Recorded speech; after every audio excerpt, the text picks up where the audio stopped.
Yeah, we can hear. We can hear. There's Yeah, no. Okay, cool. We're perfect. Okay. Okay, cool. Done. thank you, Right. Vali. Sorry. Yeah. Let's do it. Let's start. I think the earphone was a problem. Oh my god. Okay, cool. Let's start. Okay, so we were at procrastination. Okay, we were laying around in the bed like all day long, and then still have something like really have important stuff to. People actually think like this is the right time to get about good habits. This is the right time to do about it. So how do you say like even if we have so much ample amount of time, we still have in our head ki okay, chalo, 10 more minutes, and that keeps going on for hours and hours. And it's like still on the bed. So Okay. how do you say about that? Like, how do There. we start to be more productive in the other way around? That's right. So, like I said before, number one, it's important to acknowledge that we're in unprecedented times when there is something like a pandemic that is looming. You can hear me? Louder. Louder. Okay. So, when there is something like a pandemic sort of looming in our lives, we are going to respond to it in all sorts of ways. Number two, even in spite of the pandemic, if you're saying I need to be productive, you need to really think about why you want to be productive and towards what end. So, what is the goal for you? If you are productive today, what are you hoping you will experience as a result of productivity? Right. And number three, I think it's also important to realize that this idea of what is productive, right, like it's been put inside our heads from generations on, right? Like if you get up, if you do this, if you do that, that's the That's mark what of we do. the True, of true, a true. well-rounded individual. I think we have images and ideas about what productivity is, and because of these images and ideas, what we will do, we end up doing is we beat ourselves up even if we are not doing, even if we are feeling just down on some days, right? Now, the last thing that I do want to say about productivity, you know, um, is that sometimes this procrastination, what looks like procrastination, can be anxiety also, right? It can be because somewhere inside of ourselves, we're thinking, I might not be cut out for, say, an exam that is coming up, and anyway, it's postponed. So the fear of actually accomplishing it, doing well in it, can become more increased. So if procrastination can be a sign of anxiety, and if you feel like I'm always afraid of doing this goal that I have in mind. You might want to write a UPSC exam, you might want to clear a bunch of exams, interviews, whatever it is, but you're not getting out to prepare yourself to do it, then it's really maybe that there is a lot of anxiety about what if I fail, what if I fail, what if I don't get what I want, what if I'm already been told that I'm a loser, what if that's the label I Feeling keep worthless at getting. the end, yeah. So these are some of the things that can keep going inside of our minds that make us procrastinate. So it's really important to start looking at, what are my fears, what are my hopes, but what are my fears also, and if I have these fears, how do I overcome these fears? Many times, a lifelong sort of experience of procrastination could be because of anxiety, right? So it's really important in times like this to talk to, say, a therapist or someone who can help you understand yourself and overcome some of the fears that you might have that come in the way of doing things that you want to be doing. Okay. Yeah, that just makes like talking to a therapist. If it's like too much of procrastination, so you say it's anxiety. It might be because of anxiety. It could be because of anxiety. Yeah. Okay. Okay. It could be Okay. because of anxiety. It could be because of fear.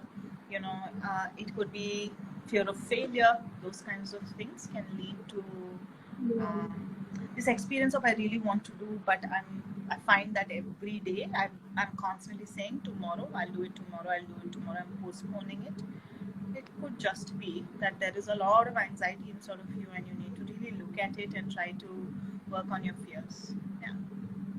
And like what you said was taking me to some question which says like this lockdown is not giving us like many resources to look into our future. Like, many of them have planned for their go abroad, study, and many of them have prepared for interviews, but nothing's happening, and people feel like, okay, I think I'm going to be worthless after this, and I'm losing interest.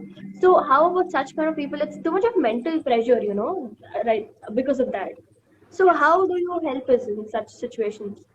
Yes. So, one of the things that's important to understand is in a time like this is a um, very stressful time for everybody, right? Everybody is in a lot of stress because of, of fear of not just I might get um, COVID, but also because what does this look like in my future? What does my future look like because of this?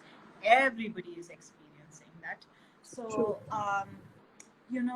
in times like this, one thing we really one of the things that I highly recommend people to do is you know list down in a journal things that you have control over and things that you don't have control over in a Okay. time like this, right? For instance, you have no control over when an exam might be scheduled.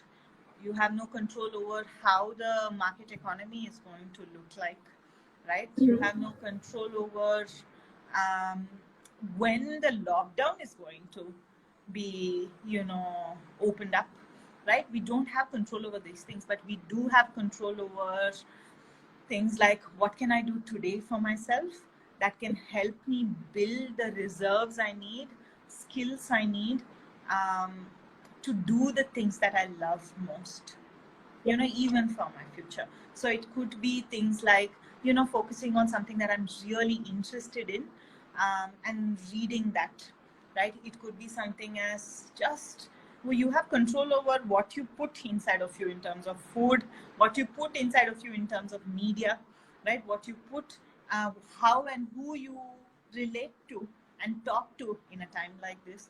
Those are the things you have control over right now. So really looking at what are the things that I have control over, what do I not have control over, and constantly encouraging yourself to continue to do the things that you do have control over on an everyday basis becomes very important in a time like this. That that did make sense. I think I should also start doing that. Noting down which you have control and which you do not have. Yes, that's true.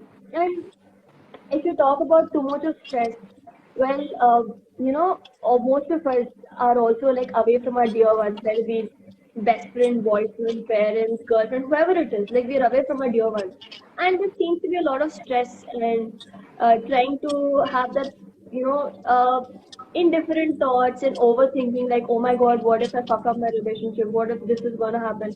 So, how do you think that we can be less stressed about it? Mm, mm. Um, so it's true that you can't go out and see your Mhm. um, significant other, right? Yeah. It could be a boyfriend, it could be a girlfriend.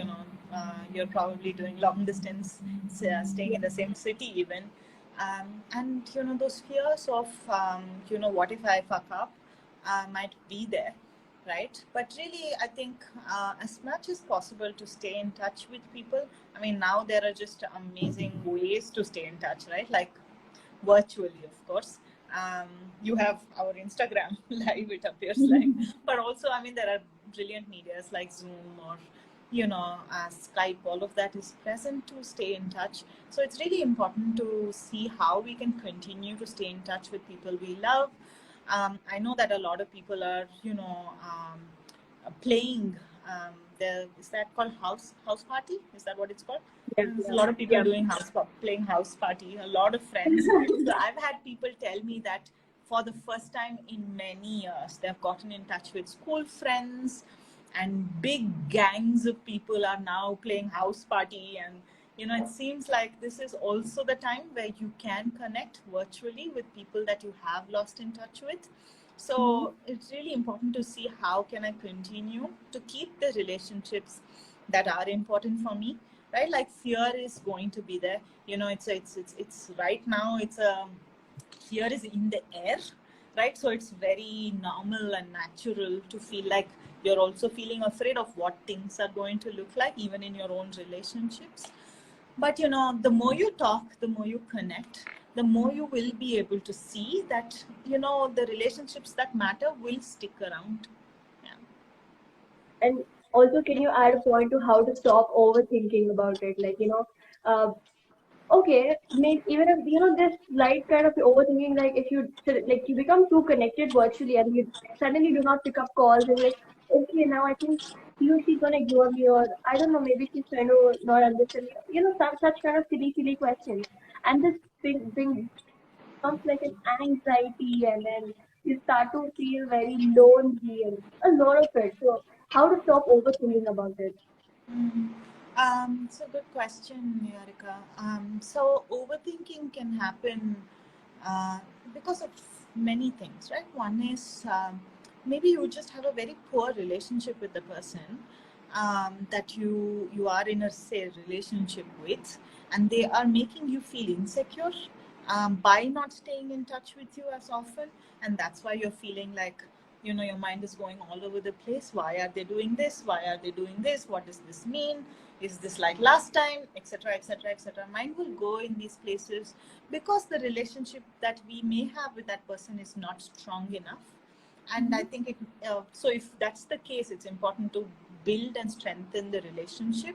But however, overthinking can also happen because you do have maybe anxiety and you're already overthinking about 101 things, and this one thing about your relationship is also something that you're overthinking about. So overthinking can also happen because you're not very confident in your own abilities, right? In your own connections with people, or you feel like there is not much confidence that you have been able to sort of muster over the years. So the lockdown might be a good time to start to learn to build some confidence in yourself.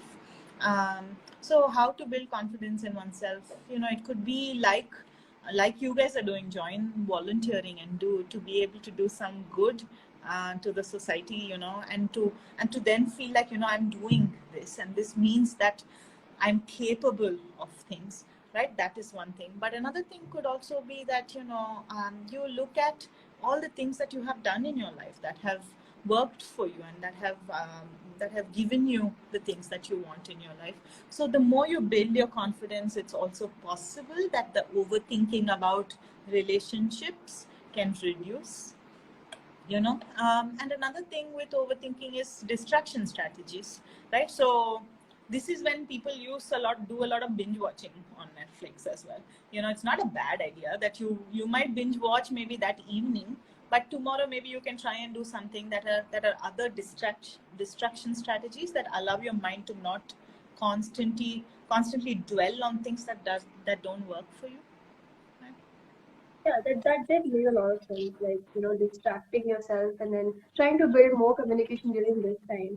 And well, if we skip to out of the relationships and all of this, I think we're all in a generation where we do not want to spend more time with our parents, and it's kind of killing our personal space. So, and staying obviously because of the lockdown, we don't have any other option. How to staying in these four walls? How to go about it? Um, Wait, are you saying you said some of us don't want to be spending this much time with our parents, but we are stuck at homes Yeah. and in relationships that don't have boundaries? Is that what you're Yeah, saying? and then, the personal space, we do not want to spend too much time and be like, okay, this, that. We don't want to do that. So, but we cannot do anything about it, and there's too many miscommunications with parents, and they do not understand and feel like we already feel like worthless about it. And so, how do we have to? What do you have to say about this?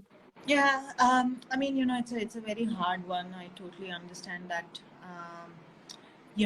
Some of us live in very toxic homes where our parents may expect things of us um, that are beyond our capacity. Not only are we asked to do things at home, which is, I mean, I think we need to take some responsibility for house chores, but I think there is the thing that you said, no, of crossing boundaries and lack Yeah. of privacy.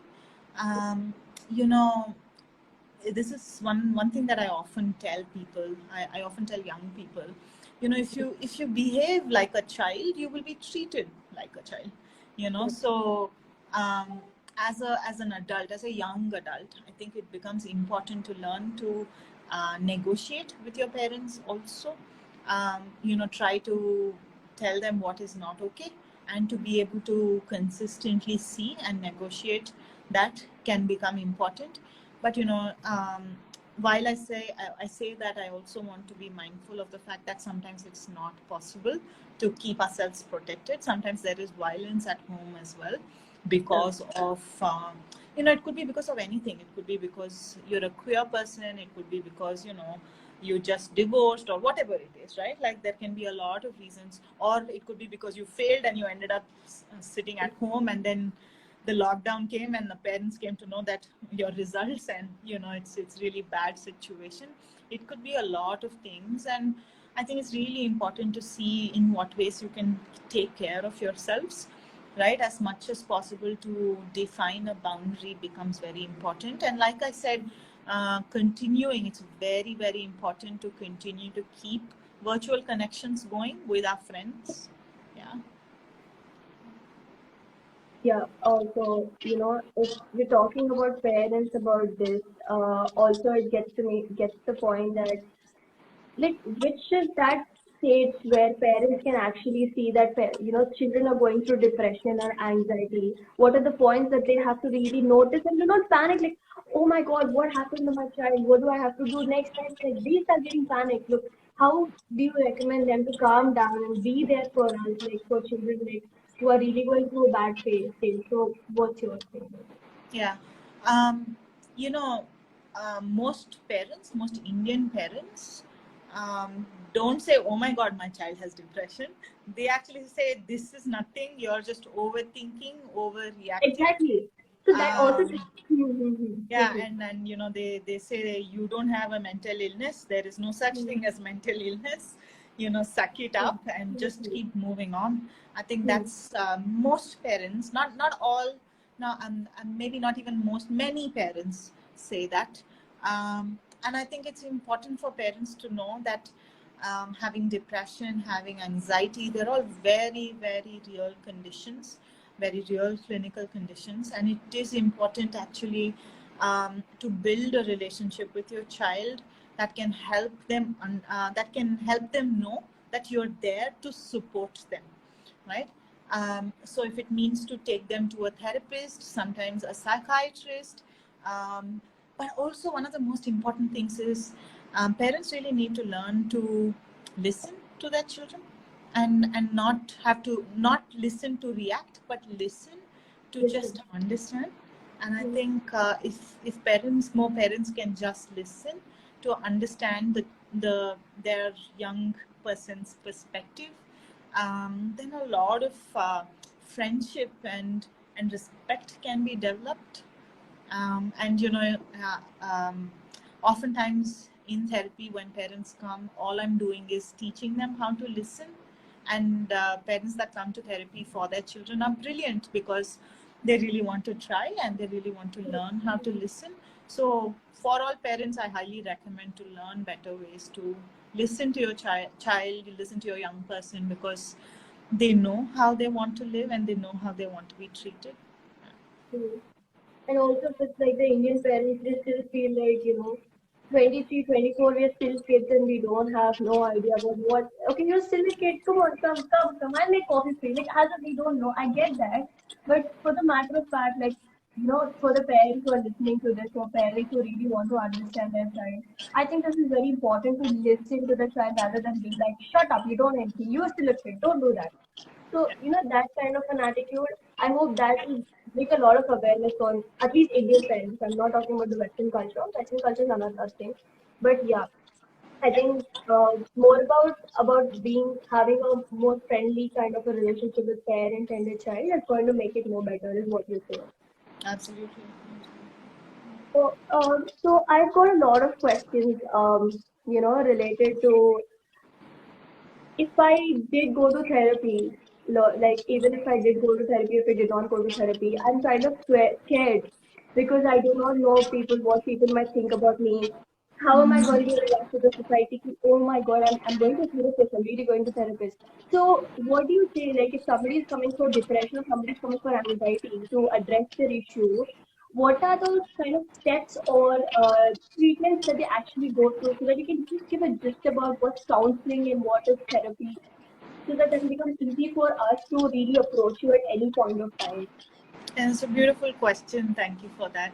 Counseling is actually, I say that everyone should at least go for counseling once in their lifetime, at least. Because I feel like at the very, very basic, it's this space where you can just talk and you are non-judgmentally heard and listened to by the therapist. A therapist is a trained professional who understands who has learned how to listen, but also who knows about the theories of how and what make people tick, and it's a space where you're held and really just listened to first. It is also a space where you're given perspectives and different ways of learning to be who you want to be, right? So at the very least, counseling is for everybody who might be experiencing some sort of confusion or the other in their lives. Now, psychotherapy is another thing. It's the almost next level. It's typically more advanced. People who have more advanced training in different models of therapy, and it is used primarily for, say, slightly more severe experiences, such as I might have clinical depression, I might have clinical anxiety, maybe there is trauma from my life that I want to work on. Slightly bigger experiences that for me feel more difficult to live with. Psychotherapists can work with that. And then you have psychiatry as well. These are MBBS doctors with an additional training in psychiatry, and they give you medicines for depression, anxiety, and so forth. I understand. So your question was also, how do I not feel so yucky about, there's so much stigma around coming to counseling. I understand the stigma, but if your tooth is rotting, you do go to the dentist. If your stomach's hurting, you do go to the doctor, the GP. So coming to a counselor and psychiatrist and therapist is the same thing. If you're just feeling really stressed and it feels a lot more to hold on to, and it's not because something is a lot of things are wrong, or you need to also look at who's this therapist and how do they work. So also there is a lot of doctor shopping that you need to do before you feel like this is the right fit of doctor, and I really like this person and I want to work with this person. But so to really think about what it means for me, if I'm going through something difficult, it's not a bad thing to actually go to a professional. You do go to a professional for your stomach ache. So That's great. I'm sure, people who are listening to this had made them feel comfortable that it's not hard to go to a therapist and feel like you're going to a therapist and it's like I've never been, so I wanted to know this question, and I hope all of us got answers to like what it means. Like feel light about it and not be okay. I think you are not able to deal with your shit. So that kind of rephrases. I do not want those kind of. So yeah, that was good about it. And so I have I mean, this question just popped up in my head. So okay, in your bio I read that you had been like 10 years of training under mindfulness and mental health wellness. So how is it for you? Like if you go through any kind of anxiety issues or some bad situations, how do you deal with it as a therapist? Because yeah, it's really important for us to know. Like, okay, you've been doing this on and on and on a daily session, and you do get a lot of questions. And how do you deal with it? How do I deal with difficult moments? That's the question. Of course, like I've had my own share of experiencing both clinical anxiety and clinical depression. And we all live through time, and we all end up sort of gathering a lifetime of hurt as well. And I have my down days as well, and I have my good days. And when I have long down days, I really try to do a lot of journaling. I have a therapist of my own as well, so I see my therapist also. I might meditate, typically, and I might talk to a very trusted friend as well, right? To be able to do some activities that help me, calm down. Those are things that I might do. So for me, activities that calm down are, cuddling with my children, going for walks in nature, which unfortunately I can't do too much of right now. But going up to my terrace and looking at the sky, those are some of the things that I do to just be able to cope with difficult days. Yeah. That's nice. Yeah, I read, yes, I get to the point that, there are different kinds of ways that we can cope up and, try to look for other ways to distract and then go for a walk and etc. But also, it again comes to the same point. We're trying to build up so much and try to go to therapy, but still we are unable to do it. We're still back to square one. How much such sort of people taking, even after taking so many medications, even after taking too much of therapy sessions, it's still to the same point one. Like, what is that kind of a thing called? Like, there's a point here, point B, but even after doing so much, it's still the same thing. I'm coming back here. So how do you? What is that? So for me, the way I see it, I don't see a lot of people talk about it like that. I try so hard and I try to move forward, but then I come back, it feels like it's the same thing, and I came back to ground zero. I actually don't look at growth like that. I look at growth as upward spirals, so I'm moving up, and then maybe there is a little low that I experience, and I'm spiraling down, right? And then I'm moving up again, and then there is a low, and then I'm spiraling down. But this spiral and this spiral are not the same, right? I have learned things in my life that are helping me and that continue to help me, right? So I don't see it as sort of, it's not a straight line. Actually, for me, it's like these spirals that move upward. So we don't it's just, life is not this straight curve, like I want to go there and I work towards it and I go. It's a very bumpy track, and we have to keep sort of walking in the direction that calls to us. Yeah. So you mean to say keep trying as much as you can, and is that what you say? Trying and trying. Absolutely. So here's the thing, right? Like, there is no one state of being.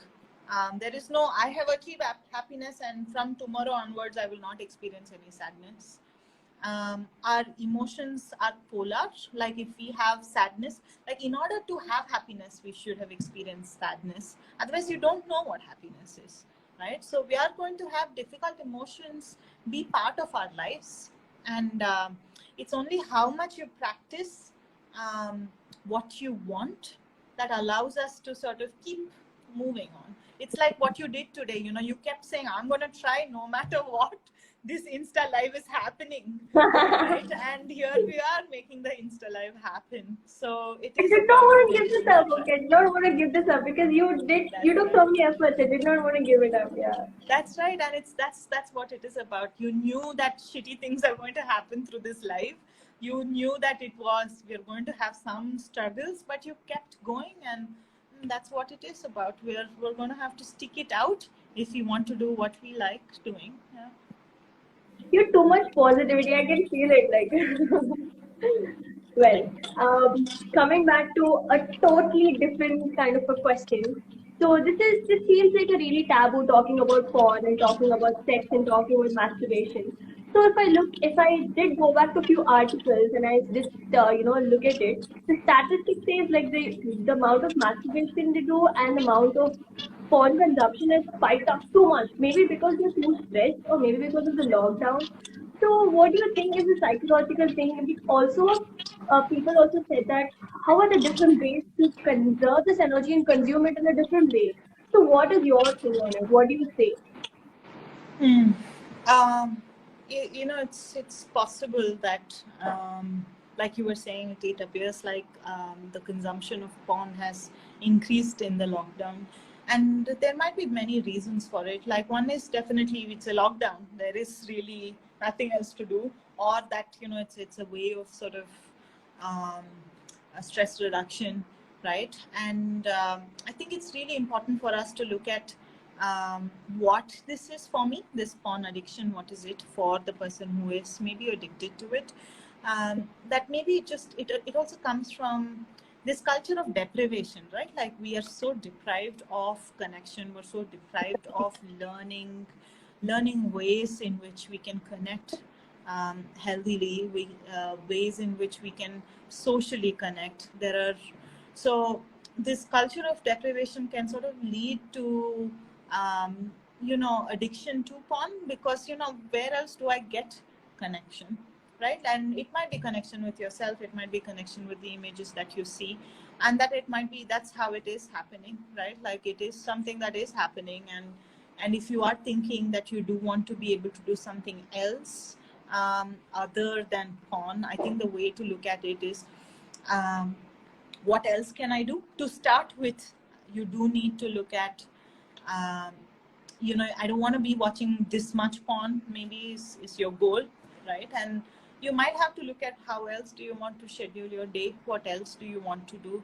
that can give you some sense of connection, some sense of calmness, right? And maybe you will come back to porn, but it's that slow sort of moment to moment ability to try and do other things as well. So, anywhere it is like also, does this somewhere relate to somewhere if you're depressed or something to finding ways to escape? Is it an escape room or something? Is watching porn as an escape room? Do you say something about this? It really depends on the person who is addicted to porn. Yes, it could be that there is an internal sort of not wanting to experience what I'm experiencing. So maybe pleasure is a nice thing to experience. So, to be able to choose that might be something that people do. Yeah, it's possible. And those really made sense, and that was something. Mm-hmm. Um, Okay, so again, deviating back to the question. So how do you say, trying hard, like you said, trying hard to get over stuff, not overthink and all of this. But after you do so much, you still come across people who have contrasting thoughts. How do you tackle with that? Like people like, you get the word contrasting, right? Even after someone's making too many efforts, even if you do not like many people, you come across people saying, "Hey, you don't know anything. You're worthless. Come on, you have nothing to do."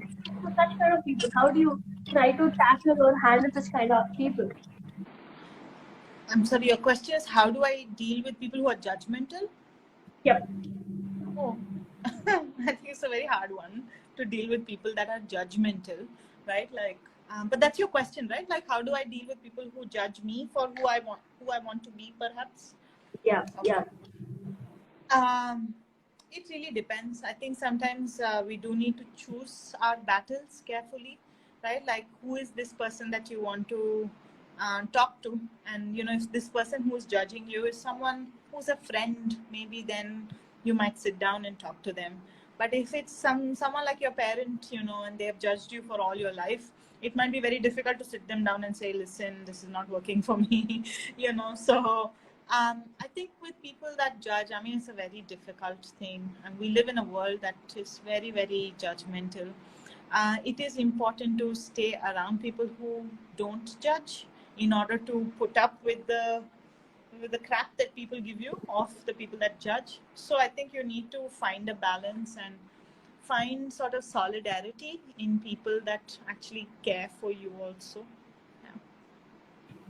So even if you're like trying to be around people and who do not judge you, um, it comes back to the point where you're trying to make a good rapport with people, or you're trying to make a good rapport with your parents. After too much of making, even if you get a chance to bring them to you and make them understand ki, you know what, this is not me, please try to understand. After so much of conversation, it is still the same, and it makes me feel like, okay, I think I'm worthless. I think it cannot make somebody understand what I'm going through. So how do you say, like, go calm about yourself about this? Like, okay, like, when people give up on it, like, I'm not doing this anymore, I'm gonna deal it on my own. How would you recommend people to do it? Do you have any alternatives in how we can increase the communication, making us understand what we are or what we want? Okay, I think so. Your question was, even after trying as Yeah. hard as I can, even if then people end up judging me, what can I do? That's your question. Um, you know, this is a hard one. As much as you try, if you feel like people around you, there are some specific people around you that continue to judge you. It's really important to pull away from those relationships as much as you can.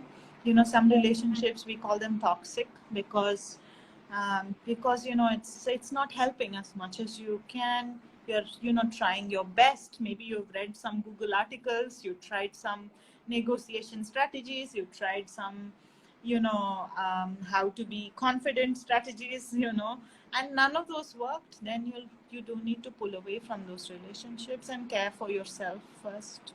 Yeah.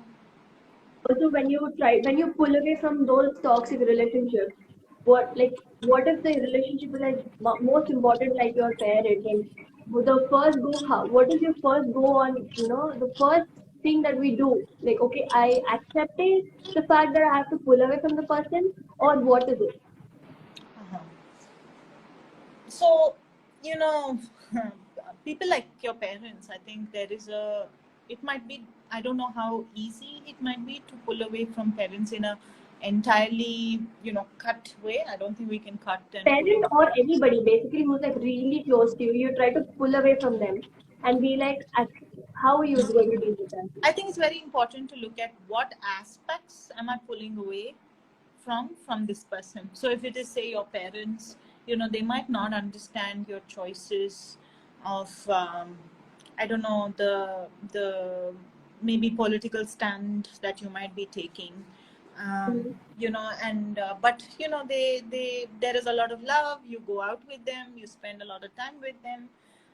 You go for movies with them. There's all of that is happening. Then you need to really be aware of this aspect of who they are. I'm pulling away from them, so I'm not going to have any conversations about this with them. Is something that you need to, yeah, you need to be aware of. So some relationships we can, like, 100% pull away. Then you need to think about, okay, what aspect am I willing to pull away? What aspect do I want to say I don't want to have this conversation with them? And very committedly to decrease conversations about those areas, right? Even if they engage in conversation, to get up and go away, to say, I don't want to do this conversation. So not only accepting that I need to pull away, but also drawing clear boundaries in your own head about what are the things that I want to pull away from, and then sticking to that becomes very important. And then, having a friend or someone that's close to you that can sort of coach you and tell you you're doing the right thing, it's okay, you know and then finding other people that are common and like-minded for you, and then building more relationships there can be important. Yeah, I think, yeah, that's like making everything in your head straight and then going for it. Like, that's what it is. That's good. Also, if we move to the next question, one of the mostly asked question was, I have anxiety. How do I deal with it? Mm. How do I cope up with it? I am not able to do anything about it. Even if I put my head down, I'm not able to get over it. How do you recommend us to cope up with anxiety issues? So, anxiety is there. So one of the first disclaimers that I want to give here is if you feel like there is anxiety that is not going away, then you might have to see a therapist. That's one of the first things I'm saying, right? Because whatever I say now it might not, it's very generic information Yeah. that I will say going Mm-hmm. forward, but it's really important to talk to a therapist and figure out what specific kind of anxiety you might have and how to sort of go about it. It might be important to do. But in general, with anxiety, anxiety can be experienced as thoughts worry about the future, or how things didn't go well in the past. So our thoughts can be like that, and then we might experience a lot of physiological symptoms of anxiety, like nervousness, heartbeat rising, pit in the stomach, palpitations. All of those things we can experience because of anxiety. Overthinking is also another part of anxiety. So it might be, so a lot of techniques called grounding techniques can be very useful for anxiety, because first your body needs to learn to sort of calm down a little bit, right? So a lot of relaxation techniques, Mm-hmm. sometimes even yoga can help with anxiety, right? um, Deep breathing can help with anxiety, right? There are a lot of techniques over at Posture Perspectives feed as well. If you want to go and look at what are different ways to reduce anxiety, but it is really important to learn to first sort of it's called we call it regulate, to relate to reduce the body's response to Okay. anxiety. Okay. It's Okay. very Mm-hmm. important. As the body relaxes, then the mind also starts to relax a little bit, right? For the body to relax, you have few tools or something like you can help us do this, reduce anxiety. Can you say that again? I said, so you said, first you need to calm down physiologically and then it will hit your head, your mind. I'm so sorry. So, do you have any tools which wherein you can help us do this? There are several tools that are present. You and I can do one. It's called diaphragmatic breathing, right? Mm-hmm. Diaphragmatic breathing is. I'm going to ask you to do it too, Niharika, with me. So Sure, when you sure. when you breathe in deeply, as you take a deep breath in, if you place your hand on your belly, can you tell me if your belly is going out or in when you take a deep breath in? Going out. Beautiful. So what I want you to do is to continue that. So breathe in, belly out, breathe out through the mouth, and belly in. So I'm going to give you a next step, breathing in to the count of 4. Okay. Breathing out to the count of 8 with your mouth. Do it 5 times. Breathing in to the count of 4. And as you do it, to relax your shoulders, relax any tense muscles in your body. So, doing. So So this is called doing. diaphragmatic breathing. What it does, it it opens up the parasympathetic nervous system, right? Mm-hmm. A parasympathetic nervous system is the relaxation response. It's responsible for the relaxation response in the body.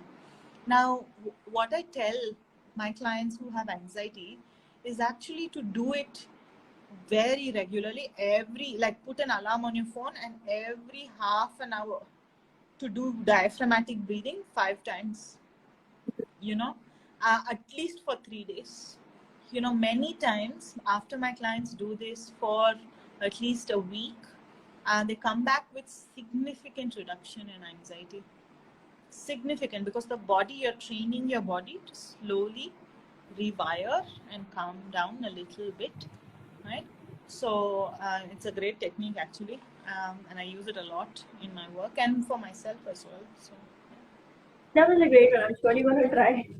I'm sure you're gonna try. So basically, you say doing it, inhaling on the count of 4 and exhaling 8, right?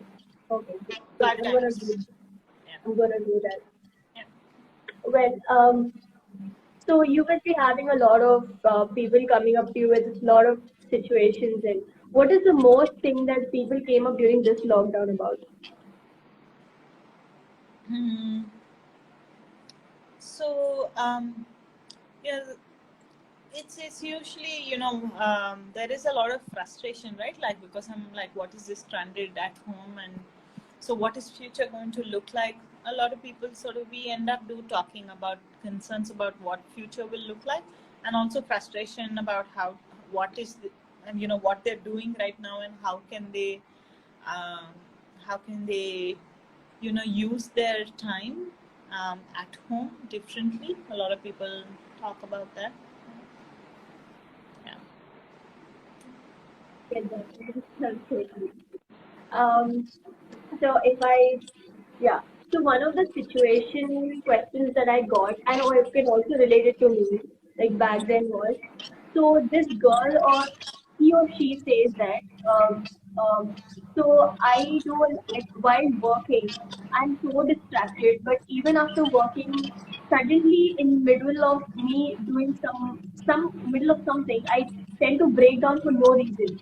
And I do not know what's happening to me, and I'm so clueless about it. And I need some help. Even me trying to do yoga meditation is not helping because I'm not knowing what emotion is this, what is the exact term that you can use for myself because I'm so busy at myself, but still I break down.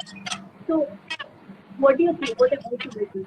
So this person is experiencing sudden breakdowns. Is that what Yeah, you said? Um, it could be anything. It could be, I'm not sure. Like, it might be that, they are depressed. Oftentimes with depression, there can be sudden outbursts of tears, and with depression also other things like hopelessness, worthlessness.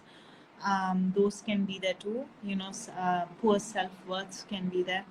Um, Lack of appetite, sleep, those things also can come along with sudden outbursts of tears. But oftentimes tears are just it's a symptom, it's an indication of the fact that you might not be feeling good about whatever is happening in your life. So it is important to talk to somebody and really figure out what is going on. Yeah. Yeah. so it could be, could that somewhere lead to like depression or could that somewhere be bad? So it's possible. Yeah. Also, how to like stop self-doubting, like, I know I am right, but I still feel like they might think something about me. I don't know. I'm wearing a nice t-shirt, but I still feel like very ugly about myself, and I'm doing really great in life. But I feel I'm not on the right track. So how to stop that self-doubting this way? How to stop self-doubt. um, you know, um, so it's a very hard one also, because I think self-doubt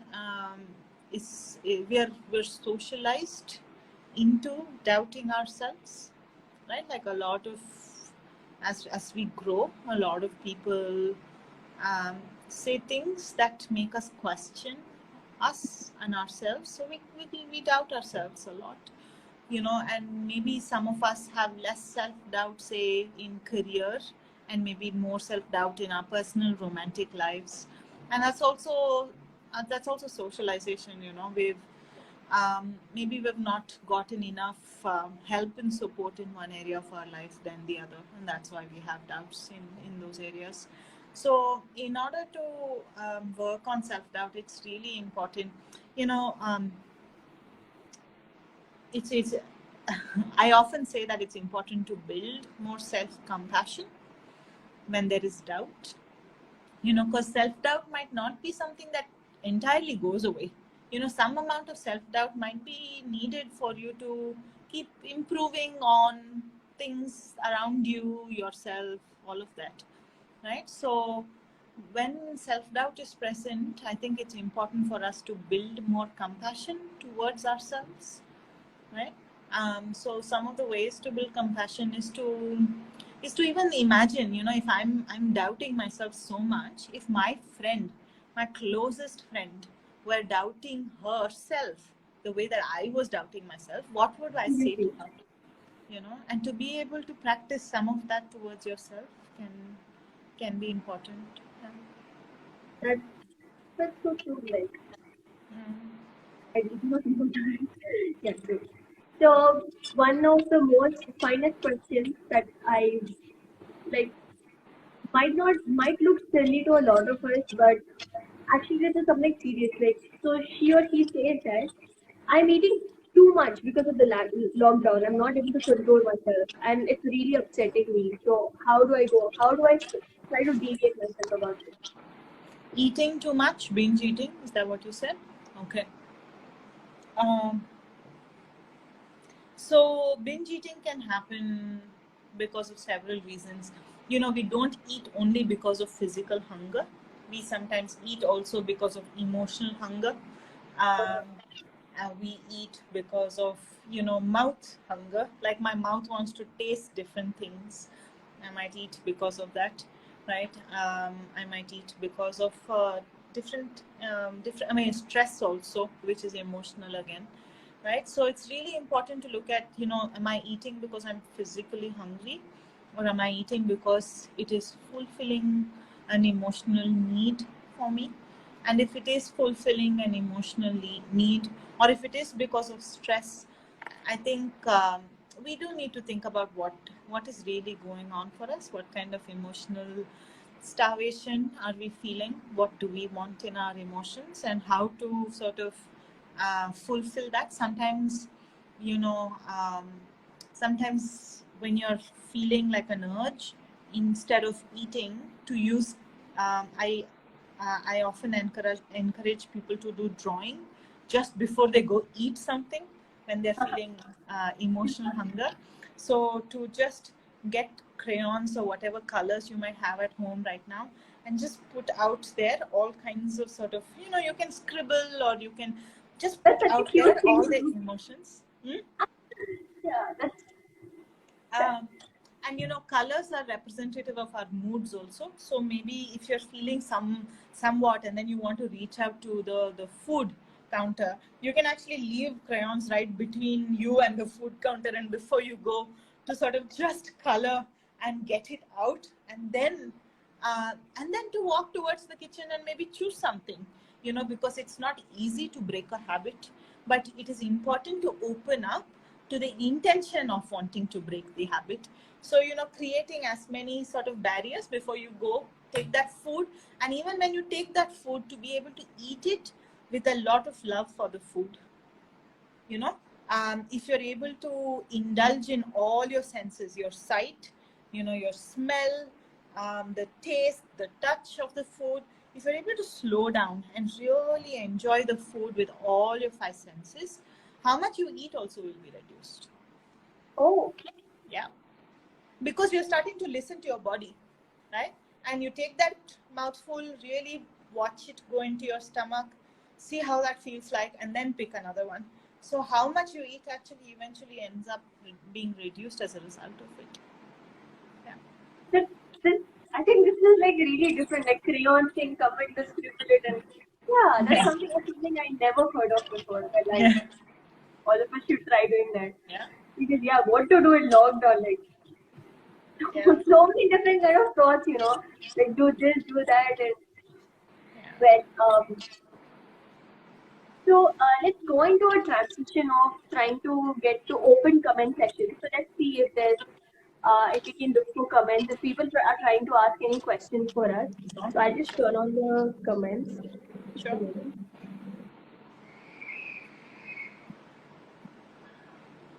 So I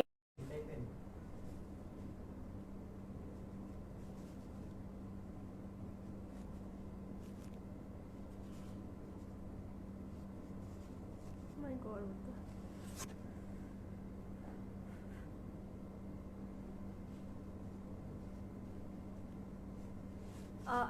Anna done, so probably because of that it got ended. I'm absolutely sorry again. I don't know. It just said like remaining time, so probably 1 hour. There's a time limit. I'm not sure. I've never done this before. So, guys, we are having an open session. So, if you have really interesting questions, so one thing I know, let's all be humble to ask really good questions and give chance for the suffering ones. So, do not try to ask silly questions. So, I'll just read out if there are any questions that we have. Um, Okay, so Akhil says, how about having a personal space while everyone in the family is at home and it is a lot more chaotic than the usual days? Like, you need time for yourself and space, etc. Because people tend Niharika, to. there's a lot of Niharika, there's a lot disturbance. of disturbance. Sorry? Oh God. Oh It's a lot God, of there's disturbance. a lot of disturbance. Can you hear me now? Can you hear me? Can you hear me? Yep. It's resounding again. It's resounding again. Oh God. Are you with your earphones? No. Is it fine now? No. Can we come back to this Can we come back to this question? Switch off and switch on. Switch off and switch on again. Guys, is it resounding or is it fine? Oh, it's resounding. Okay, It's fine. definitely resounding. But hold on to that question. But hold on to that question. Emma, quickly add her. Just a moment, guys. Sorry, absolutely sorry. See, accepting the fact that it's going to be this day, it's fine.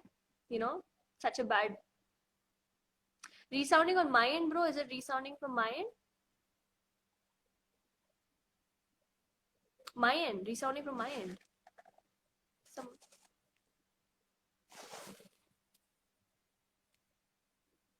Okay.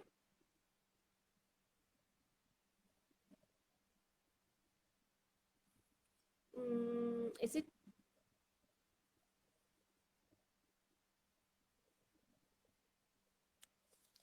Emma, audio.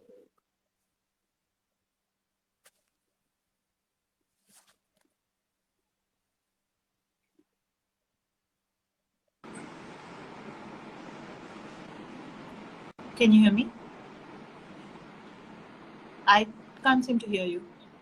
Hello. Yeah, I can hear you. Perfect. Okay. Now it's working. Okay. Yeah. So, ma'am, we'll have a 15-minute open session. So, one of the questions that Akhil Chowdhury asked was how to have personal space while everyone in the family is around, and it is a lot more chaotic than the usual days. Like, you need more time of yourself and you need more space, etc. Because people tend to. So, what is your thing on it? You know, we're all locked down with a bunch of people. You know, there's not much we can do. But, you know, as much as possible to see if, you know, sometimes if you have a room of your own, I think it's easier. But if you share a room, I think it gets really hard. And also summer, you want to be in the room where there is AC and you don't want to be in the room where there is cooler, something like that. You know, things might be like that. But to see, you know, if privacy is a really important thing for you, to see as much as possible how can you find that. It could be going to the balcony and spending time there, the terrace, or, you know, asking if it is a sibling, you know, maybe negotiating with them for some time for yourself, and then giving them also time for them, right? That can also help. But otherwise, you know, it is always okay. One of my favorite things to do is, even if you have like a shared space, it can always help if there is a corner that you create for yourself. You know, so it could have its own rug, it can have its own pillow, it can have its own lampshade, a couple of books, you know, maybe a tiny shelf. If it's just a corner in the room also, and to say, this is my space, I don't want you to touch it, you know, that can also help. But, you know, that's the best we can do at this point. You can't get out of your house and go to a friend's place or anything. So, yeah. But I think talking to people around you and telling them, you know, I really want, this is important for me, I want time for myself.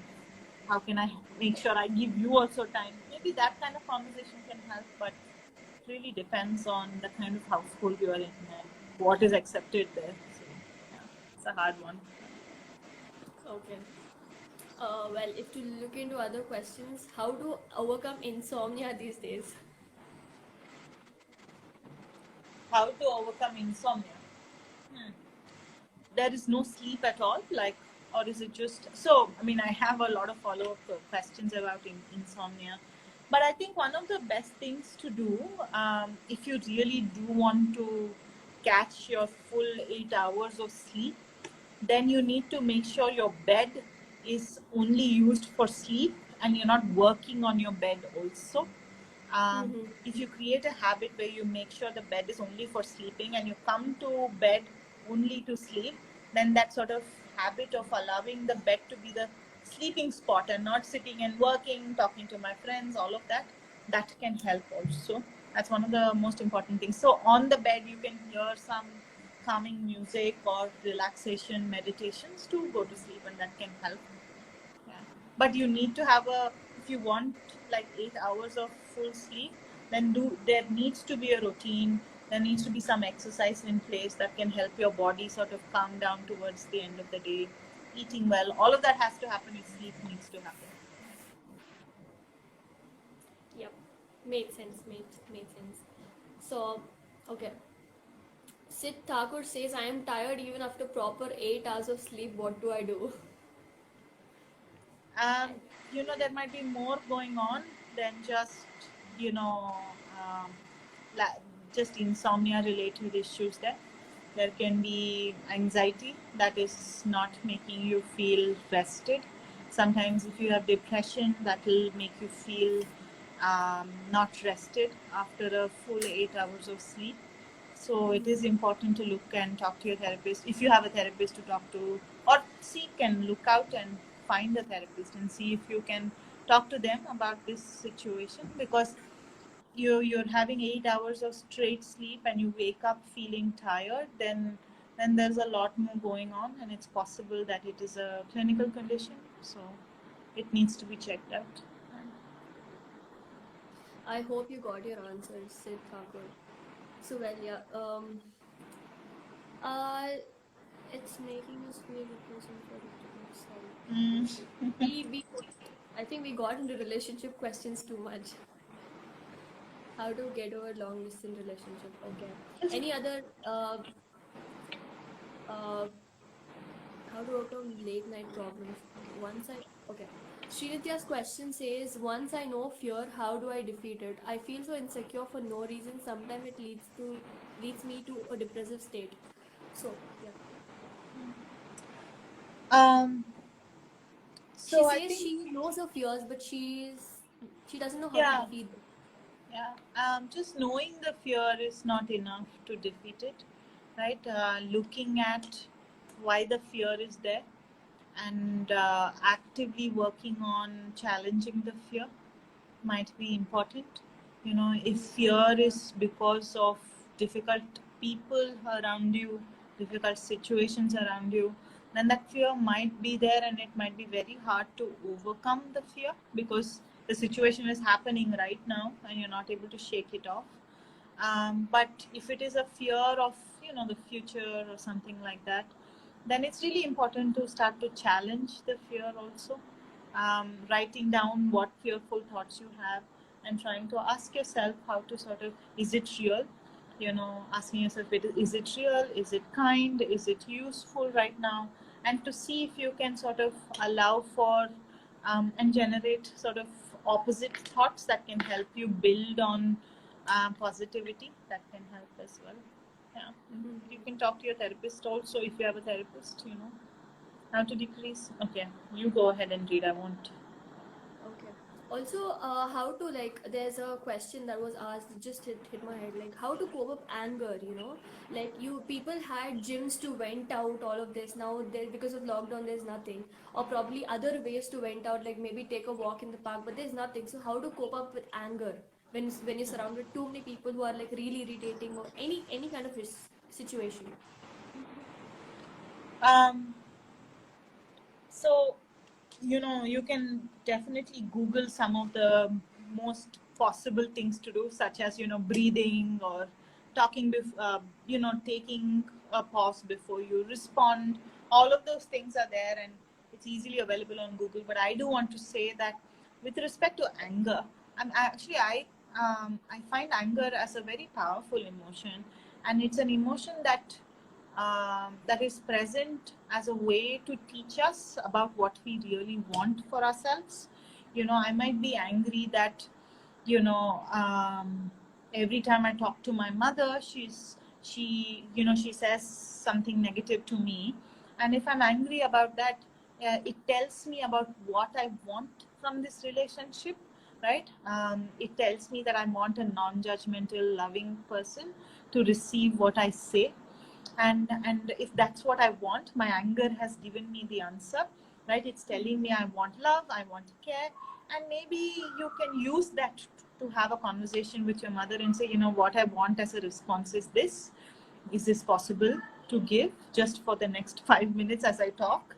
If that's not possible, then to be able to use that information anger has given you to seek it from someone that is able to give you that love and presence. So that's just an example, but yeah. Yeah, that did make sense, ma'am. Like, I think most of them do have a lot of anger issues these days because they have nothing. They're all locked down and they have nowhere to go. That's true. Also, for I think the last question would be how to cope up with mood swings.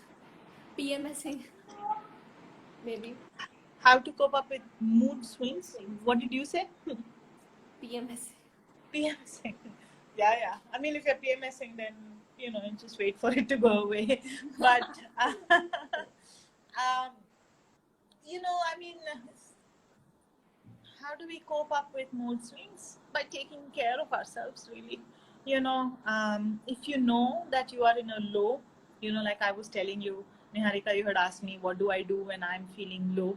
To think about how to care for yourself when you're feeling low, Yeah. right? Like mood swings are part of our life. We are going to feel sadness.